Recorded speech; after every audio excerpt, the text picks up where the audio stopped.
entreter a audiência enquanto resolve o problema técnico, só que aí bateu na minha área de incompetência. Então, eu vou aproveitar enquanto eles estão arrumando para, sem dúvida, agradecer o convite, as gentis palavras da Denise, mas eu não poderia começar de outra maneira que dizer da minha satisfação em chegar aqui e ver a justa, merecida e bela homenagem ao Henrique e ao Dani.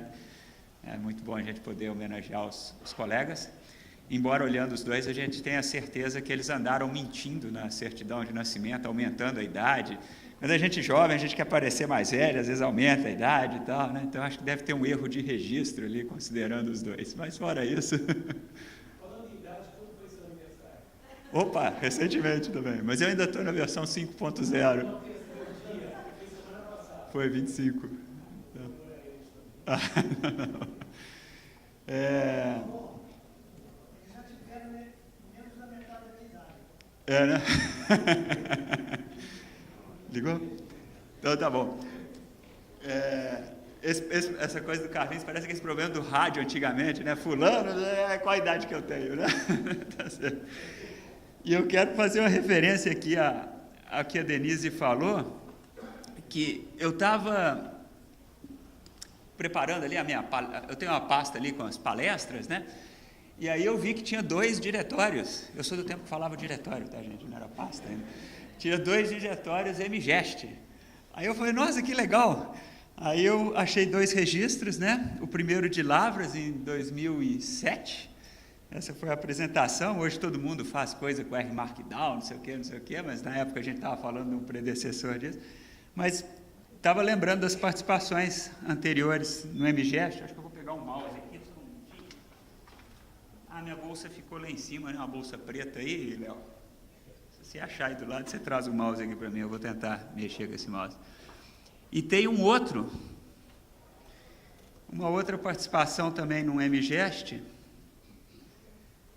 que é esse aqui, 2009, em Juiz de Fora. Então, obrigado, Léo. Vai jogar no chão aí. Então, é uma satisfação para mim, como a Denise falou, fazer parte, ter dado aí essa infinitesimal contribuição ao sucesso desse evento, que eu acho um evento extremamente simpático. Eu gosto muito do MGEST, essa coisa dos grupos de Minas se reunirem e fazerem um evento é muito legal. Então, parabéns aí à organização, parabéns a todos os grupos de Minas que têm mantido esse evento ao longo das suas várias edições, já chegando à 15ª, se eu não estou enganado, né? Então, realmente é muito, muito legal ver essa iniciativa dessa reunião do MGEST. Como a Denise falou, eu tenho uma alma mineira, eu nasci aqui em Belo Horizonte, então voltar para Belo Horizonte é sempre uma satisfação um pouco mais especial, né? Voltar à minha terra natal. Eu estou paranaense, mas eu sou mineiro, né? A gente nunca deixa de ser. Eu devo dizer que eu estou muito feliz com o resultado do Cruzeiro também, semana passada. Sem ofensas. Será que aquele blog lá do último acertou o resultado, Dani? Eu não vi lá a previsão de vocês. Pode falar agora. Ah, tá. Tá bom. É uma decisão sábia.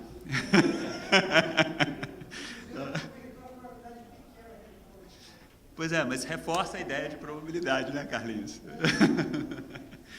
Então tá bom. Oi. Não estão vendo? E agora? O que nós fazemos?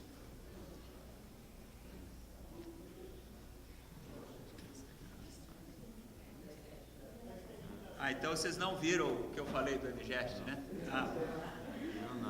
Poxa, vocês foram muito simpáticos, assim mesmo, todo mundo fez uma cara boa. Não, foi mesmo? Tá, eu já fechei, porque eu fui falando e mostrando, mas basicamente eu coloquei a página de rosto das apresentações, uma sobre SWIV e outra de métodos computacionais com R.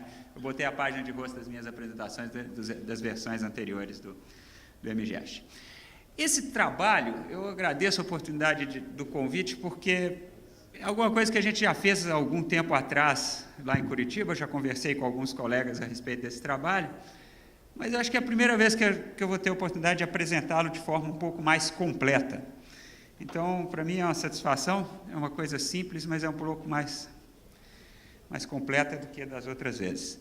Mas antes de entrar no objeto mais técnico específico do trabalho, eu já estou numa idade que a gente tem que saber que as preliminares são muito importantes. Então, pelo menos isso, né, Dani? Com 50 a gente já sabe. Cada vez mais. Então, eu quero colocar, talvez até fazendo um vínculo com a apresentação anterior, em dois sentidos. A questão da prática, que o Dani ressaltou, e a questão mais específica do primeiro exemplo que ele colocou e de alguma das ponderações que ele fez no exemplo. Tanto em termos da estrutura de dado, do dado médio, em regiões, no caso dele, do município do Rio, do meu aqui vai ser do estado do Paraná, mas também alguma coisa que ele falou dos efeitos espaciais, dos efeitos fixos, algumas considerações que ele fez, eu acho que a gente vai remeter ao mesmo objeto aqui nessa apresentação. Então, deixa eu falar um pouquinho desse dado que a gente veio trabalhando nos últimos anos, em função de um contato com a Secretaria Estadual de Saúde do Paraná, CESA, e dentro dos vários programas que eles têm, tem o programa de leprose e hanseníase, né? Leprose é a tradução no inglês, mas hanseníase. E uma coisa interessante, é uma dessas doenças que às vezes não tem a visibilidade e tal, mas é uma coisa que acompanha a história da humanidade, né? Talvez seja a doença com registros mais sólidos na história da humanidade, aí, documentado em achados arqueológicos e coisas do gênero. Era e ainda é um problema sério, no passado foi mais sério, todos nós assistimos os filmes, vários de nós, da nossa geração, vimos Ben-Hur, né? Quem assistiu Ben-Hur lembra das cenas do filme.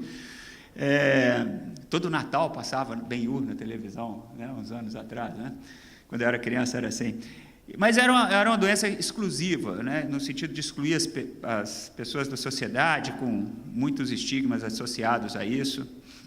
Ela transmissível e nos estados mais avançados, nos estágios mais avançados, causa danos aí realmente terríveis na pessoa, que vão de problemas de pele, atrofia, restrição de movimento, perda de visão, enfim, toda uma série de efeitos.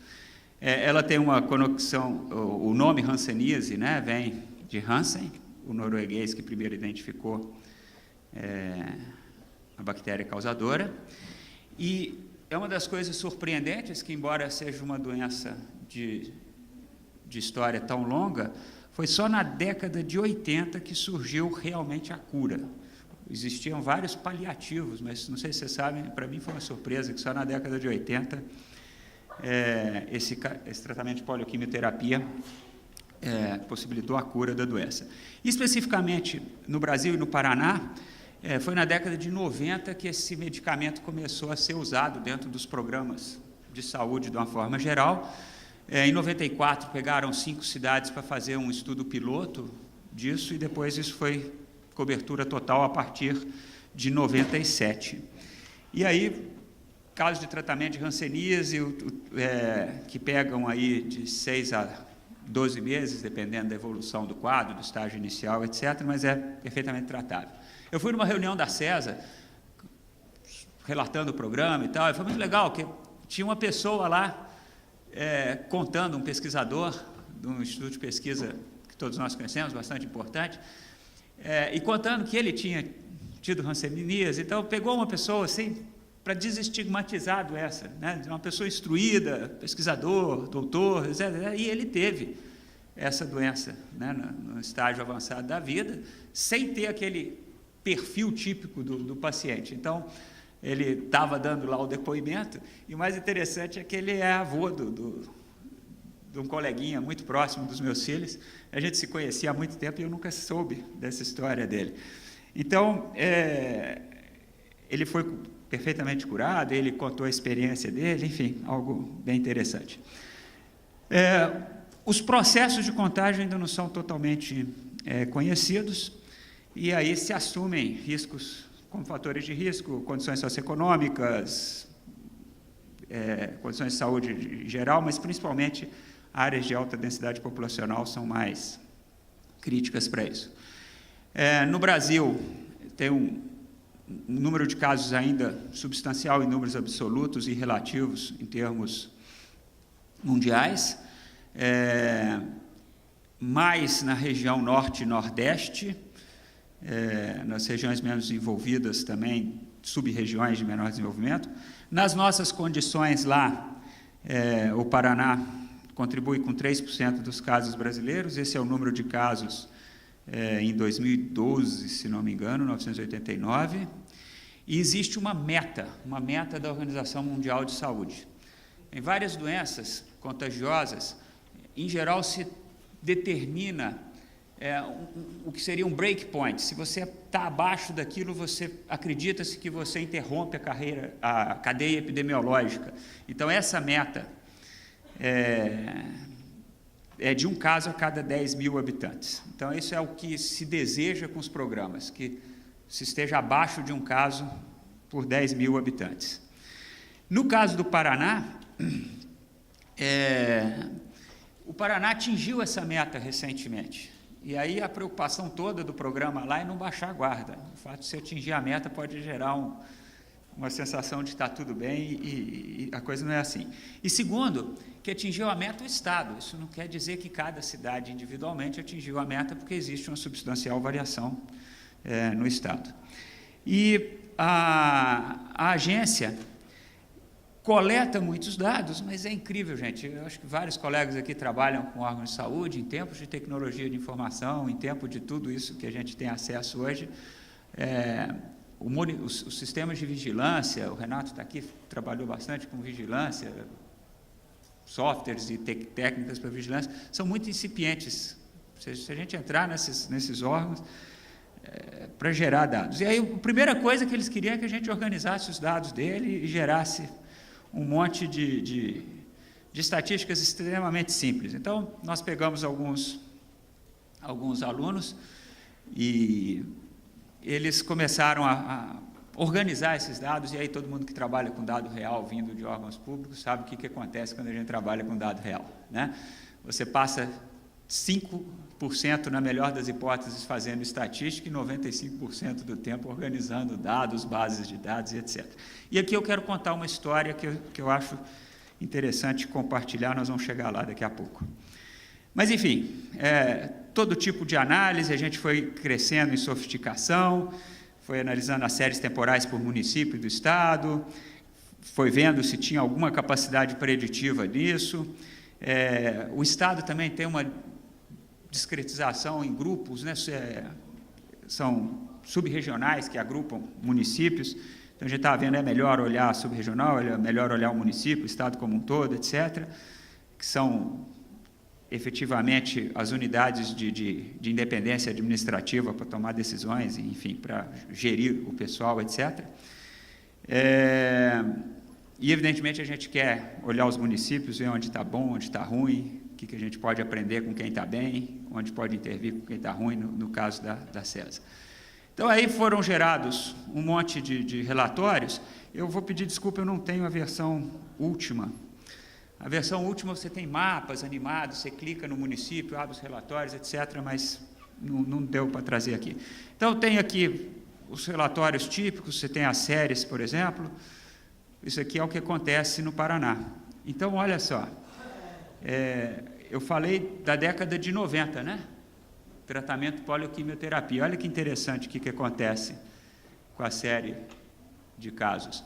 O vermelho e o azul são casos novos ou casos registrados, quer dizer, novos casos naquele ano em particular, ou casos totais que estão no banco como pacientes, então tem uma diferença por causa disso.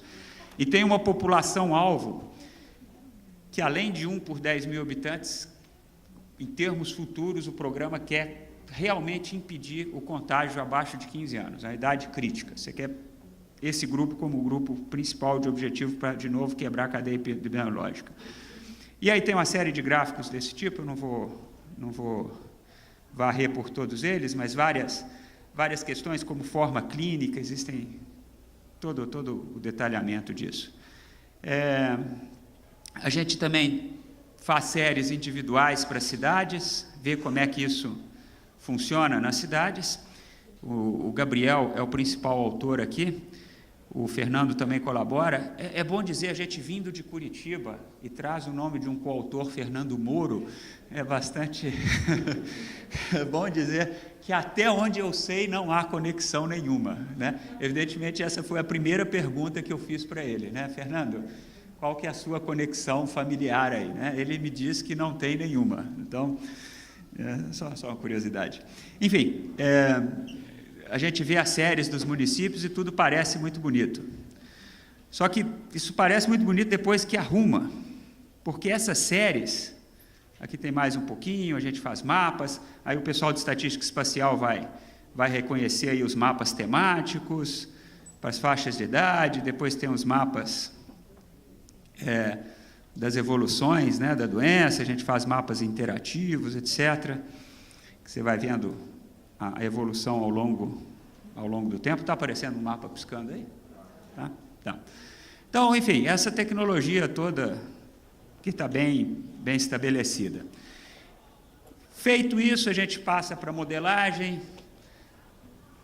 Inicialmente, nós focamos na modelagem agrupada da contagem dos últimos 5 anos, mas tem, evidentemente, outras possibilidades. Tem fatores associados à doença, como a gente viu.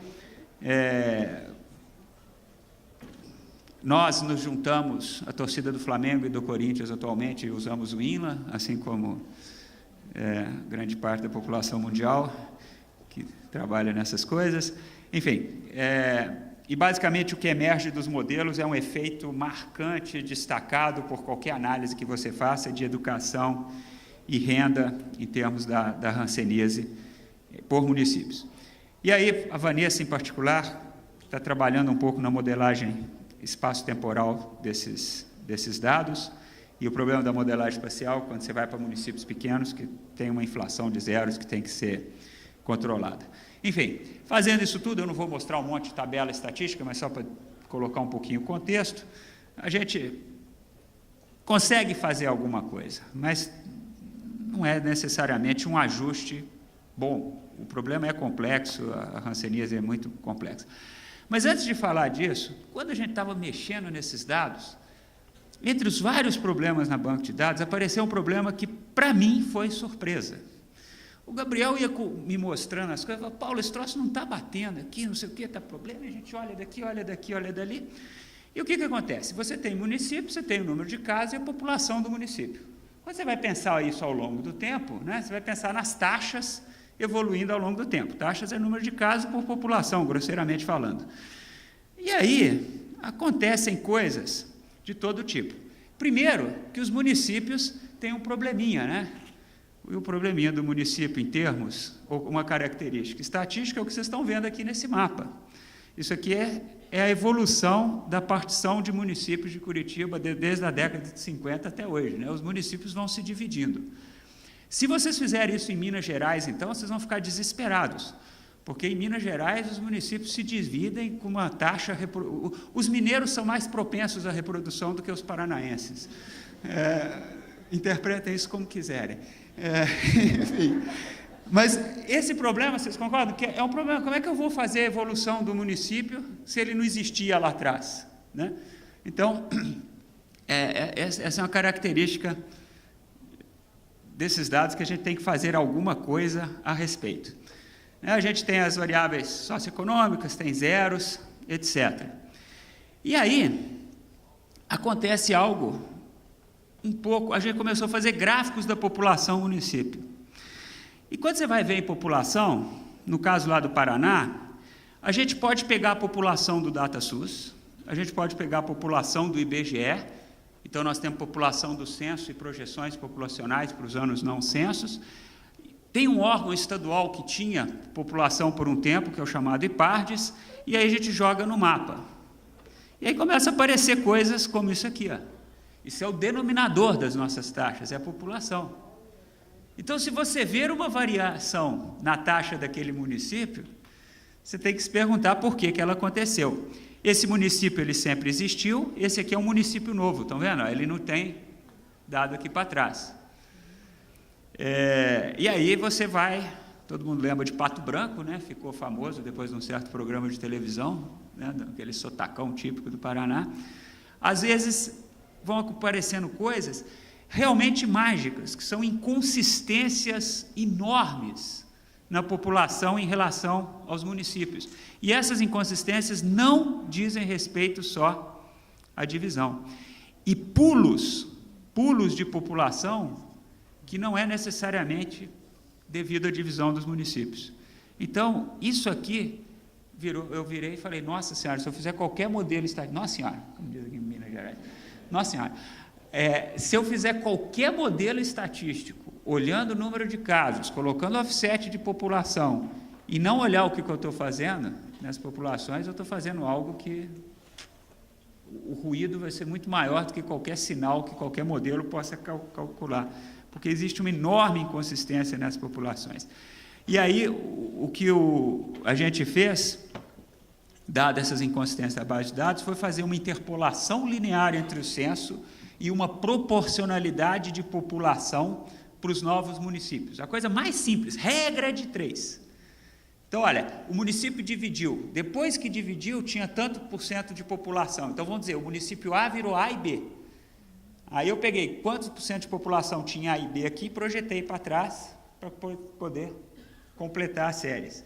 E aí, nada é consistente com nada. Então, as séries vermelhas são essas nossas interpolações, aqui elas não estão completas, mas depois tem a versão completa. Então, vocês vejam, o Gabriel foi atrás desse troço, aí ligamos para a Marília, que trabalha na Fiocruz, ligamos para o pessoal do IBGE, e fomos no IPAR, dizendo não sei o quê, por que esses dados são assim? Até que depois de muito procurar, começou a ter uma luz no final do túnel, que foi esse documento aqui, ó, Metodologia adotada das estimativas populacionais municipais. E, para nossa surpresa, elas mudam em alguns pontos ao longo dos anos, sem que uma metodologia garanta uma continuidade razoável da série. Então, de repente, você muda a forma de fazer projeção populacional, você muda os denominadores das suas análises, você vai para pequenos municípios, você vai para uma doença rara de baixa ocorrência, e aí suas taxas vão para o espaço. Então, todas aquelas nossas análises, usamos Bayesiano empírico, usamos todos os métodos estatístico espacial típico para tratar com isso, estavam sofrendo e padecendo de um problema que não era nem o problema de registro de uma hanseníase, era simplesmente o problema de registros de população. E aqui, outra coisa que eu queria falar para vocês, nem sempre um município vira 2. Às vezes você tem um município que parte em vários. Então, isso aqui é um município que teve vários filhotes. Marechal Cândido Rondon deu origem a 4 municípios. Mas, às vezes, você tem 2 municípios, deles surge um terceiro que pega uma parte do primeiro e uma parte do segundo. Então, a divisão de municípios ao longo do tempo, ela pode ocorrer em todo caso. Então, vocês imaginam, quando eu falei que 95% do tempo é mexendo com os dados, está incluindo em tratar isso de alguma maneira, não vou dizer que é a melhor forma, nada. Primeiro a gente faz a regra de 3, como eu falei, depois você vai tentar fazer coisas mais interessantes, mas o fato é que, se você fechar o olho para isso, suas análises, você vai ficar lá se debatendo nos seus modelos estatísticos, tentando melhorar as coisas, e as coisas não melhoram, porque o problema está no denominador das suas taxas. E aí não há modelo estatístico que capture bem os sinais e as relações relevantes. Muito bem. Então, essa é a primeira parte da apresentação. A segunda parte é essa ideia que, de novo, tem mais preliminares. E as preliminares são assim, é uma historinha que eu gosto muito. Eu estava conversando com um aluno e ele estava se interessando por estatística espacial, mas estava como uma folha em branco, né? Estava começando a olhar, não tinha estudado nada ainda, não conhecia o jargão da área, a classe de modelos, não sei o quê, e eu explicando para ele como é que é um modelo espacial, por exemplo, o modelo geoestatístico, você modela a covariância como função da distância entre as observações, os modelos de áreas de alguma outra forma, mas de alguma maneira você leva em consideração a geometria, blá, blá.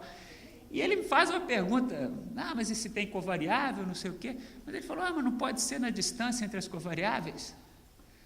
Aí eu falei, não, é entre as observações. Mas depois que eu respondi a ele, eu comecei a fazer a pergunta para mim mesmo.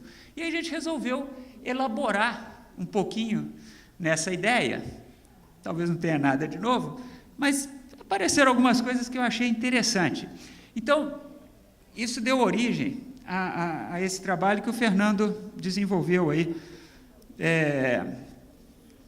ao longo do tempo. Então, isso aí é o que a gente chama, eu estou chamando de uma ideia, que eu espero que não seja totalmente idiota, e talvez não seja totalmente redundante. Então, qual que é a intuição do modelo espacial? O modelo espacial parte daquela velha máxima, que as coisas se parecem entre si, mas as coisas mais próximas tendem a ser mais parecidas do que as coisas mais semelhantes, mais distantes, desculpa. Tá legal. Eu estou olhando hanseníase em Curitiba e região metropolitana. Eu conheço bem a região metropolitana de Curitiba atualmente. Não tem nada a ver Curitiba com o resto da minha região metropolitana, mas não tem nada a ver mesmo. E nem as cidades da região metropolitana entre elas, para certos eventos. Para outros talvez tenha.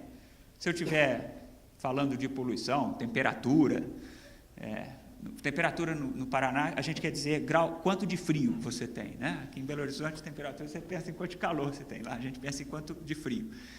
É lógico que essas coisas são parecidas, mas em termos taxa de violência, taxa de vários acometimentos de saúde, etc., a situação pode ser muito diferente. Então, o padrão espacial, a intuição básica do modelo espacial não é tão forte como no caso de variáveis que eu vou chamar assim de ambientais, né?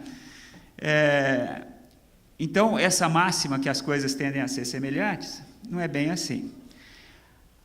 A ideia do modelo de regressão, modelo regressão múltipla, é você, de alguma maneira, agrupar coisas que são semelhantes em suas características, em suas covariáveis. O modelo de regressão e vários outros métodos fazem, essencialmente, isso. Então, evidentemente, a gente pode juntar as duas ideias. A gente pode, ao invés de olhar só, ou ao invés de olhar a similaridade geográfica, olhar a similaridade contextual, mas sem impor um modelo de regressão. Então, estamos caminhando na direção dos efeitos aleatórios, né? Ou regressões suavizadas, como queiram. Onde a gente reflita, de alguma maneira, o que no caso da hanseníase parece ser bastante claro, a similaridade em condições de vida das diferentes populações e subpopulações. Então, a ideia é explorar a similaridade, não no espaço geográfico, mas no espaço das covariáveis. E aí fazer uma matriz de covariância guiada pelas covariáveis. Isso não é inédito, existem outros trabalhos, existem outras referências, mas a gente caminhou de forma, ainda com risco de redundância, a gente caminhou de forma um pouco independente aqui. E aí a primeira ideia, bem simples, falei, Fernando, faça o seguinte, pega todas as suas covariáveis ambientais, as condições de vida dos municípios, que são vários, faz uma análise de cluster usual. Cluster pelo método que a gente aprende em estatística multivariada, por algum dos métodos canônicos lá. E aí coloca um efeito aleatório para cada grupo. A diferença é que eu não antecipei isso, né? Quem que era qual grupo. A análise sugeriu isso. E aí faz um ajuste. E aí façam os gráficos. E aí a gente vê aqui, ó, análise do cluster. Então, esse é um modelo mais básico. E aí eu posso comparar esse modelo com o modelo espacial. Tá certo? Vocês vão perguntar, mas quantos clusters? Tá, vamos fazer uma coisa bem simples. Repita esse procedimento com diferentes tamanhos de cluster, vê a medida de ajuste e faz um argumento tipo perfil de verossimilhança, assim, né? Então, você vai... Então, estão vendo? É uma coisa exploratória de ideia. Faz a análise de cluster, joga o efeito aleatório, coloca. Bem simples. Dá para embutir tudo no modelo. Mas aí compara com modelos tradicionais. Compare com os modelos espaciais tradicionais. Será que esse modelo ajustado assim me dá um resultado melhor que o modelo espacial? Então, a gente começou a fazer essas tabelas com medidas de comparação, DIC, WIC, não quero entrar no lado, log CPO, eu sei que tem uma longa discussão dessas medidas, se são boas, não são, mas o fato é que apareceu alguma coisa ali que a gente, às vezes, tinha resultados melhores, às vezes não tão claros, a gente falou, parece que vale a pena seguir com essa ideia. Então, essa foi a primeira fase, né? E aí vamos ver se a gente pode melhorar um pouquinho essa ideia. Então, aí estão os efeitos estimados por diferentes métodos, o método espacial e o método baseado na análise de clusters. E aí a gente começou a pensar em várias outras estruturas que fossem definidas, não pela análise de cluster nas covariáveis e o efeito aleatório associado, mas outros tipos de estrutura espaciais de diferentes maneiras. E aí a gente testou isso, eu já vou revelar, tanto com ranceníase quanto com mortalidade infantil. Pegamos essas duas coisas, esses dois dados do Paraná, e isso aí deu origem ao dado Fernando. Opa, isso aqui apareceu no slide errado, fiz alguma coisa errada. E eu já vou dizer para você o seguinte, uma das razões pela que a gente usou os dois é que com ranceníase a coisa é muito mais difícil do que com mortalidade infantil. Mortalidade infantil, os resultados foram um pouco mais estáveis, a gente enxergou mais as coisas. O dado de ranceníase, realmente nós estamos tomando uma coça deles. Então, isso deu origem ao trabalho do Fernando Moura. Eu vou pedir licença para trocar a apresentação. Tem todo um texto, espero que esteja aparecendo aí na tabela, mas eu vou pegar está aparecendo a matriz de covariância aí? A matriz de covariância, não, elemento W, estrutura de dependência, é isso que está? Tá. Então, a ideia era propor diferentes estruturas de dependência no espaço das variáveis, colocar isso em diferentes modelos. Isso aqui é uma apresentação do Fernando agora, não é mais a apresentação minha, e verificar o ajuste disso tudo. Então, nós tentamos isso com mortalidade infantil, além do caso de ranceníase, e aí o modelo é o modelo canônico, né? Eu tenho um modelo hierárquico, esse termo aqui, as covariáveis, nós fizemos com e sem as covariáveis da forma usual, como um GLM usual, e aqui um efeito aleatório, e esse efeito aleatório a gente considera que ele tem associado uma matriz de covariância ou uma matriz de precisão, dependendo do método. E aí, priores para os betas do modelo de regressão, para algum parâmetro de variância aí disso aí. Tá, a inferência via Inla, desculpa, eu não vou me ater nisso aqui, mas eu queria só reforçar a ideia. Então, o que nós fizemos além daquela análise de cluster? Do ponto de vista da análise tradicional estatística, tem a vizinhança espacial, efeito espacial estruturado no espaço, ou um efeito aleatório, um para cada um dos 399 municípios, sem nenhuma estrutura. E no espaço das variáveis, a gente fez 3 grandes grupos. Os algoritmos tipo cluster, então, ao invés de usar um método só de clusters, experimentamos vários métodos. Os algoritmos cuja estrutura de dependência era baseada numa função de covariância geoestatística, e os algoritmos que a gente chamou de área, baseados na tecelagem de Voronoi. Qual que é a diferença fundamental desses 3? Na primeira categoria de algoritmos, o meu problema consiste em dois estágios. Faça grupos de municípios que vão receber o mesmo efeito aleatório, como se fossem blocos. Então, eles recebem o mesmo efeito aleatório, todo mundo tem o mesmo efeito aleatório dentro do mesmo grupo, e os grupos têm efeitos aleatórios independentes. Então, é uma matriz compound symmetry, bloco diagonal. No segundo, não. No segundo, eu faço assim: meça a distância entre os municípios, não geográfica. A distância no espaço das covariáveis, de alguma maneira que eu vou elaborar mais, e coloque um processo gaussiano nisso. Coloque uma função de correlação em função da distância dos municípios no espaço das covariáveis. E a terceira, nesse espaço de covariáveis, ao invés de fazer um algoritmo de distâncias, cria uma estrutura de vizinhança. E a estrutura de vizinhança é construída a partir de uma tecelagem de Voronoi nesse espaço. E aí eu posso dizer quem que é vizinho de quem. Não geograficamente, percebe? No espaço das covariáveis. Então, deixa eu ver se as figuras ajudam isso. No primeiro grupo, a gente tentou 4 algoritmos. Um deles tem o pé muito firmado aqui na UFMG, né, que é o algoritmo Skater. E tentamos algoritmos sem restrição espacial. Então, esses foram os que a gente fez. Esse cluster hierárquico aqui, eu vou usá-lo de 2 maneiras, já explico como. E o Skater e os vizinhos têm que formar grupos compactos. Enfim, essa é a primeira estratégia. A segunda, os modelos geoestatísticos, o que eles têm? Imagina que eu tenho 2 covariáveis, aqui é um mapa das covariáveis. Então, ao invés de pegar de centroide dos municípios, eu pego o mapa de covariáveis, se eu tiver 2. Se eu tiver mais, eu posso fazer distâncias em qualquer dimensão. Ou eu posso fazer uma análise de componentes principais, pegar as duas primeiras componentes e fazer a distância entre as observações nas duas componentes principais. E tem uma terceira, que ainda quando você faz o cluster hierárquico, que você tem um dendrograma, não sei o quê, você tem a matriz cofenética, de similaridade entre os indivíduos. Aí a gente coloca uma função de correlação em cima dessa medida, que também não deixa de ser uma medida de distância, de alguma maneira. Entenderam? Então, eu faço o cluster, eu tenho o grau de similaridade entre qualquer dois objetos, e os objetos aqui são os municípios do Paraná, coloco uma função de covariância nisso e gero a minha matriz válida de precisão ou covariância dos efeitos aleatórios. Então, são diferentes estratégias, né? Cada um desses métodos se desdobra em diferentes estratégias.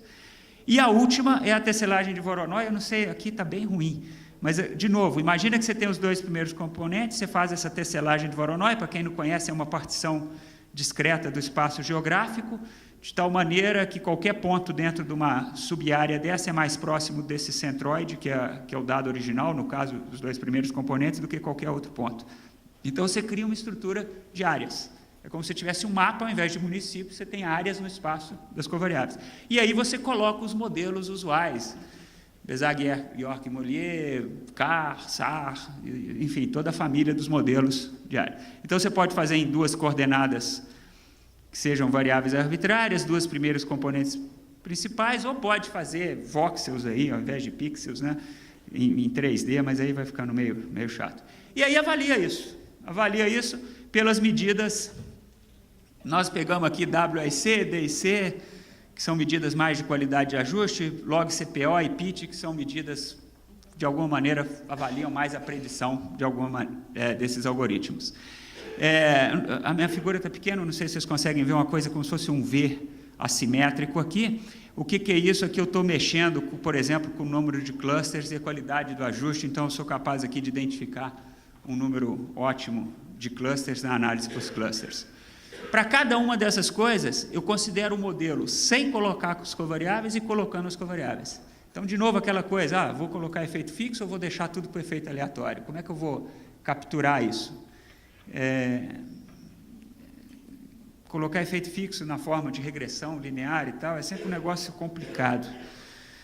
E aí a gente tem esses dados, e eu vou só fazer uma chamada aqui para o trabalho do Fernando, que no trabalho dele, que é o texto corrido, essas tabelas são enormes. Então, aqui, por exemplo, a gente tem um monte de modelos e a gente vê onde que os modelos espaciais apareceram. Tá? Na apresentação, eu falei assim, Fernando, não vai caber a apresentação tudo aqui, pega só os primeiros colocados e aí coloca, além deles, o modelo espacial. Tá? Então, o detalhamento está no trabalho do Fernando, mas essa tabela ela deve ser lida assim, olha... Se eu colocar só uma estrutura espacial naquele dado de mortalidade, o modelo que deu, entre aspas, o melhor resultado foi da matriz de cofenética com a inclusão de covariável. Ele foi o primeiro do ranking. Não quer dizer que tenha sido muito melhor que os outros. Voronoi 3 é uma das estruturas do Voronoi e assim por diante. O não estruturado sempre aparece bem, porque o não estruturado você deixa o efeito aleatório ser o que quiser, né? Você tem 399 efeitos aleatórios, você não suaviza nada. Então, ele é livre para ir buscar o dado de cada município. Então, ele nunca vai mal. Claro que nunca vai mal. Mas ele não ensina muita coisa para a gente. Então, ele é meio pobrezinho. E, nesse caso aqui, o espacial ficou na 8ª posição. Então, ele não entrou na zona de rebaixamento, mas também não está no Z4 ou Z6 para Libertadores, né? Ele ficou G4, perdão. Também futebol não é muito meu forte, mas enfim, obrigado. Acho que é melhor parar de falar de futebol. Agora, o legal dessa ideia é que é o seguinte, a gente pode combinar essas matrizes, você não precisa fazer uma matriz só, você pode combinar, fala, olha, eu vou colocar essa matriz mais o efeito ID, aí gera matrizes como essa que vocês estão vendo aqui, aí já deu o caminhos, sem covariável, com o ID. E aí tem uma discussão legal, né? Se você quer ou não um modelo com as covariáveis, a obtenção, se faz sentido, até onde que a gente quer ter efeito fixo nos modelos, que é interessante. E, para minha surpresa, esse gráfico aqui mostra, eu sei que é um monte de cores e etc., mas eu não quero entrar no detalhe específico dos resultados, mas só colocar a ideia do que foi feito. Esse gráfico mostra a correlação entre os efeitos aleatórios estimados pelos diferentes métodos. Então, a gente estava até que ponto que eles são redundantes. Então, são todos gráficos de 399 por 399, que é o número de municípios do Paraná, tá certo? E com o efeito aleatório estimado pelo método A e pelo método B. Então, no caso aqui, com os algoritmos de cluster, isso faz essas estruturas discretizadas aqui, e nos algoritmos que não tem cluster, faz essas estruturas mais contínuas aqui, tá joia? E nada impede de eu montar uma matriz de covariância que tenha, por exemplo, uma covariância espacial, com o modelo espacial tradicional, e uma covariância associada às covariáveis. Coloquei efeito nas duas. Então, nesse caso, fica até mais intuitivo tirar a parte de média dos lados. Então, eu posso combinar essas coisas, ver como é que esses modelos foram, com 2, 3 estruturas, e aí tem uns trabalhos do Renato, que o Fernando andou lendo, que ajudaram aqui. E, enfim, e aí a gente pode, por exemplo, ver a proporção de variância em cada efeito. Então, é como se eu estivesse dividindo em componentes de variância, só que variância espacialmente, com estrutura de correlação. Então, quantos por cento foi o primeiro componente, para o segundo e para o ID? Então, por exemplo, esse modelo aqui ficou mais ou menos 1/3 para cada componente. Esse modelo aqui já priorizou mais o componente ID, e assim por diante. Então, decompor essa variável. E aí, também a gente pode ver, mas se eu colocar as covariáveis no modelo de regressão, isso muda a inferência sobre os regressores. Suponha que eu quero fazer inferência sobre os betas, porque eu quero saber quem que é significativo, quem que não é. Então, aqui a gente está vendo as diferenças estimativas dos erros padrões nos betas das regressões, onde x1 e x6, na verdade, seria beta 1 a beta 6, ligado às covariáveis que foram nomeadas x1 e x6. Então, essa é a ideia, né? Evidentemente, o trabalho que eu mencionei aqui tem todo um detalhamento disso aqui, tem a parte de métodos de inferência que foram usados, etc. Mas essa é a ideia que foi explorada aqui. E, só para quase concluindo já, alguns comentários que eu queria fazer. Então, realmente, a gente tem um tratamento alternativo de modelos fixos, covariáveis e efeitos aleatórios, que fazem com que a gente reflita um pouco sobre o efeito espacial, que de fato existe. Mas o que é efeito espacial? A gente muitas vezes pensa que ele é um efeito de covariáveis que a gente não pôde medir, porque essas covariáveis tipicamente são relacionadas no espaço. Então, isso está sendo revisitado de alguma maneira, porque o efeito espacial, de alguma forma, não faz muito sentido por si só. Parece que eu estou cuspindo no prato que eu comi nos últimos anos, né? Mas, enfim.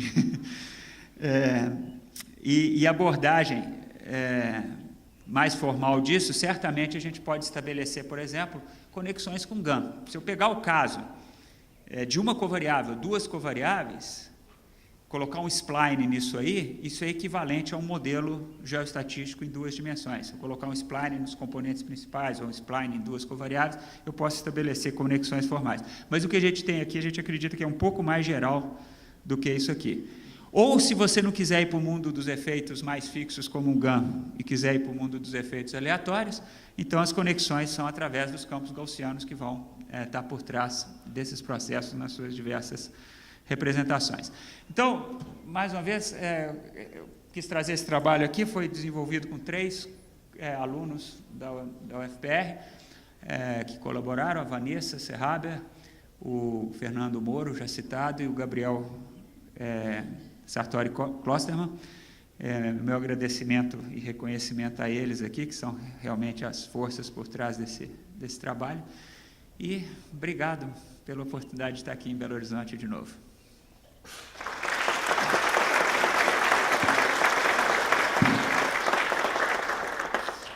Para algumas perguntas, alguém gostaria de fazer perguntas para o Paulo?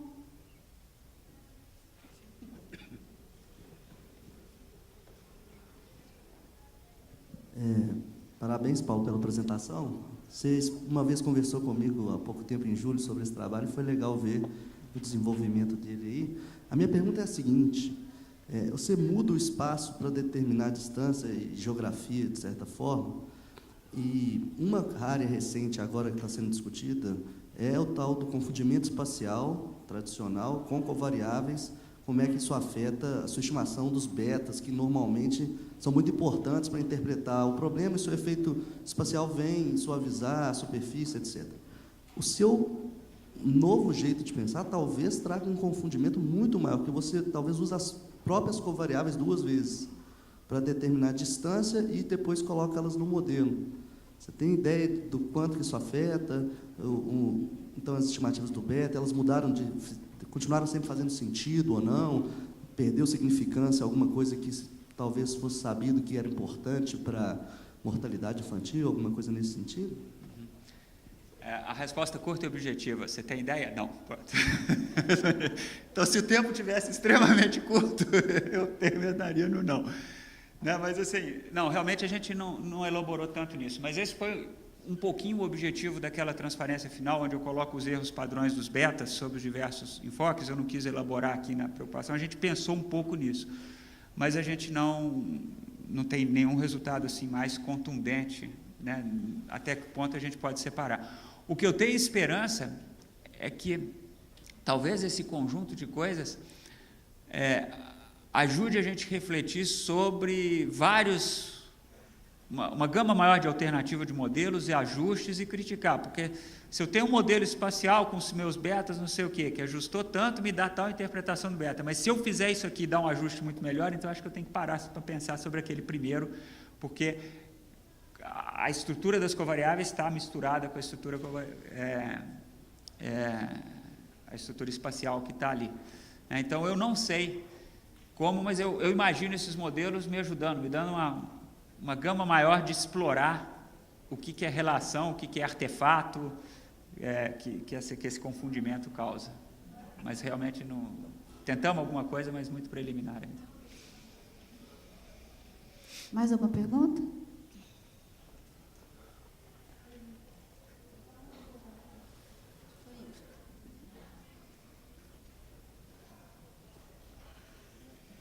É que eu acabei de fazer uma conexão das 2 perguntas do Marquinhos, a que ele fez para o Dani e a que ele fez para você. Eu estou achando que as 2 estão conectadas. Porque embora espacialmente distantes. Espacialmente distantes. Porque a questão da variabilidade ter ficado maior quando a divisão no problema que ele perguntou para o Dani, né? Quando a divisão espacial, a discretização foi mais fina, ficou uma variabilidade maior e você não conseguiu perceber as estruturas. Talvez usando as covariáveis você consiga recuperar isso. Como é que é? Desculpa, eu acho que eu perdi um pouquinho. É porque ele estava falando que quando a discretização é menor, ele conseguiu enxergar menos os efeitos espaciais. Talvez, usando a força da estrutura espacial das covariáveis, como você fez, ele consiga recuperar isso, recuperar essa... Não sei, não tenho nenhum comentário. Você me permite até essa questão da discretização, posso voltar nela? Cutuquei o Léo e o Hélio ali que estavam sentados comigo, voltando à apresentação anterior. Aqueles nossos colegas lá, você lembra, Marquinhos, o que acontece quando eles fazem um downscale? Numa resolução muito pequena, a apresentação do Ricardo Almeida lá, os algoritmos numéricos explodem e eles geram só artefato, não gera mais nada, né? Gera muito mais efeito do método numérico do que suavização mesmo, né? O downscaling, no caso dele ali, né? Mas tá bom, obrigado pelo comentário. Mais alguma pergunta? Então, vamos agradecer o Paulo mais uma vez. Obrigada, Paulo.